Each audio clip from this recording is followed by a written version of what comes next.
Assalamualaikum warahmatullahi wabarakatuh. Alhamdulillah, salatu wassalamu ala rasulillah, amma ba'd. Kaum muslimin yang dirahmati Allah subhanahu wa ta'ala, kita masih terus membongkar dongengan-dongengan khurafat dari para habaib kaum muslimin. Dan kali ini kita akan membahas video seorang habaib yang bercerita tentang kejadian yang aneh ketika ada seorang wali yang mati. Wali ini semasa hidupnya dikatakan sangat memuliakan orang yang soleh. Dan kebetulan wali ini juga mempunyai menantu yang soleh. Sehingga semasa hidupnya wali ini sangat menghormati menantunya. Kalau bersalaman dengan menantunya, dia ini nggak mau dicium tangannya. Padahal menantunya sangat menginginkan untuk dapat mencium tangan mertuanya. Dan kemudian singkat cerita, ketika wali ini mati, menantunya ini mau mengambil kesempatan untuk yang pertama dan terakhir kalinya untuk bisa mencium tangan mertuanya. Karena dia berpikir mertuanya sudah mati, sudah nggak bisa ngapa-ngapain. Jadi dia mau pegang tangan mertuanya yang sudah meninggal tersebut kemudian menciumnya. Akan tetapi sesuatu yang aneh terjadi saat itu kaum muslimin. Tiba-tiba tangan mertuanya yang sudah dipegang dan mau dicium, tiba-tiba bergerak menarik karena menolak mau dicium oleh menantunya. Ya, coba kita simak dulu videonya. Wali Allah Ta'ala lagi matinya mereka itu hidup. Ketika mau dibungkus kafan, Habib Muhammad bin Ahmad Al-Muhdhar ngambil kesempatan di masa hidupmu, wahai mertua, engkau tidak mau dicium tangannya. Sekarang di masa engkau wafat, saya akan cium tanganmu. Ketika mau diambil tangannya, subhanallah, beliau langsung mengangkat tangannya padahal beliau sudah meninggal. Karena kenapa? Adabnya dengan mantunya. Karena mantunya juga apa? Termasuk orang-orang yang dekat dengan Allah, sehingga malulah seorang mertua dicium tangannya oleh siapa? Oleh menantunya. Masya Allah. Nah kaum muslimin, memang cerita orang-orang yang akidahnya melenceng dari akidah orang-orang ahlu sunnah wal jamaah itu memang aneh-aneh kaum muslimin ya. Dasar mereka di dalam memahami ayat Al-Quran itu saja sudah aneh ya. Nggak tahu mereka mengambil pemahaman siapa. Karena dari cerita-cerita mereka tentang orang-orang yang disebut wali oleh mereka yang sudah meninggal dunia, mereka menganggap hidupnya para wali itu masih sama seperti hidupnya manusia di dunia. Masih bisa keluyuran ke sana kemari, masih bisa menemui orang ini, menemui orang itu, masih baca Al-Quran, masih berzikir.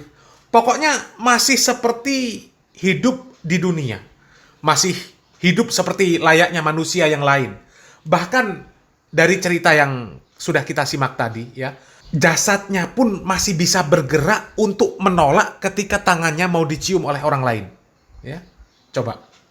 Padahal walinya para wali itu Nabi Muhammad SAW kaum muslimin.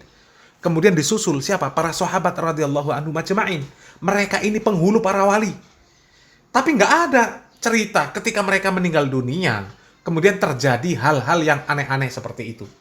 Bahkan yang konyol ya, ada kisah wali, cerita Gus Baha ya. Ada wali yang katanya ketika mati, wali itu malu kalau dimandikan sama orang lain. Akhirnya apa? Mandi sendiri. Itu kan aneh kaum muslimin. Itu cerita yang membagongkan kaum muslimin. Kalau wali itu bisa berbuat seperti itu, harusnya jangan tanggung-tanggung malunya. Ya. Jangan cuma malu dimandikan saja. Malu juga disolatkan. Malu dikafankan, malu dikuburkan juga. Jadi mandi sendiri, bungkus kafan sendiri, berangkat ke kuburan sendiri, pas nimbun tanah juga nimbun sendiri gitu loh. Jadi malunya totalitas. Ya, nggak setengah-setengah malunya. Dan kalau kita itu mau mikir secara sehat lah kaum muslimin ya. Kewalian wali-wali yang diceritakan oleh orang-orang yang akidahnya menyimpang itu, setinggi apa sih tingkatan kewalian mereka? Derajat kewalian mereka? Apakah bisa menyamai kewalian para sahabat radhiyallahu anhum majma'in? Yang begitu banyak mereka ini, ya. Begitu banyak yang sudah dijanjikan surga oleh Rasulullah SAW, bahkan oleh Allah Subhanahu wa taala sendiri was-sabiqunal awalun minal muhajirin wal ansor walladzina taba'ahum bi ihsan radhiyallahu anhum wa radu'an wa a'adda lahum jannatin tajri min tahtahal anhar. Ya. Mereka dijanjikan surga. Ya. Jadi setinggi apa kewalian wali yang diceritakan oleh para orang-orang halu itu? Sehingga para sahabat itu nggak ada yang punya kemampuan atau diberikan kemampuan seperti wali-wali yang mereka kisahkan. Ya. Kan nggak mungkin kewalian orang-orang yang ada di dongeng-dongeng tersebut melebihi kewalian para sahabat Nabi. Nggak mungkin. Nggak mungkin. Tapi karena memang dasar akidah mereka ini menyimpang, ya kita nggak bisa komentar lagi kaum muslimin ya. Mereka itu kan salah kaprah di dalam memahami surat Al-Baqarah ayat 154 di mana Allah Subhanahu wa taala mengatakan wala taqulu liman yuqtalu fi sabilillahi amwat bal ahya'u walakin la tash'urun. Dan janganlah kamu mengatakan terhadap orang-orang yang gugur di jalan Allah bahwa mereka itu mati. Ya. Bahkan sebenarnya mereka ini hidup tetapi kamu tidak menyadarinya. Dari ayat ini kan mereka memahami bahwa orang-orang yang bertakwa, para wali, kekasih Allah yang meninggal dunia itu dianggap masih hidup seperti layaknya manusia yang hidup di dunia. Padahal tidak seperti itu. Tidak seperti itu. Kalau mau membaca ya di situs NU online lah ya, kita mengambil dari situs yang menjadi rujukan mereka ya.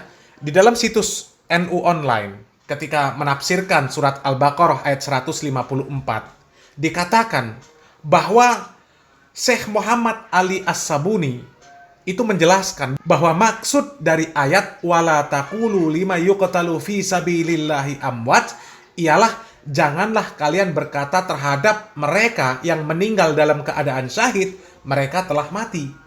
Kemudian disusul dengan penjelasan ayat bal ahya'u walakin la tash'urun. Syekh Muhammad berkata akan tetapi mereka hidup di sisi Tuhan mereka dan diberikan rizki yang melimpah. Sedang mereka ya yang berkata orang-orang itu mati tidak mengetahuinya.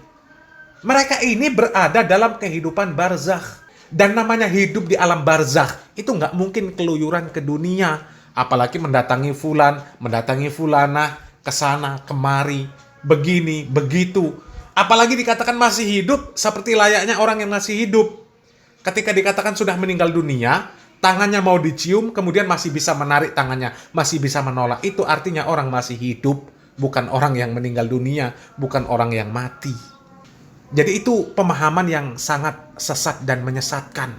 Ya, nggak ada orang yang namanya orang yang sudah meninggal dunia, kemudian bisa melakukan sesuatu yang bisa dilakukan oleh orang yang masih hidup.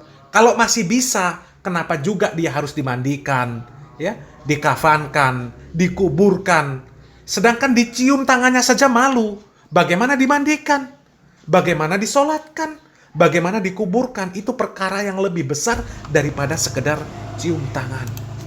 Jadi nggak ada orang yang sudah meninggal dunia kemudian masih bisa melakukan aktivitas di dunia dalam bentuk apapun.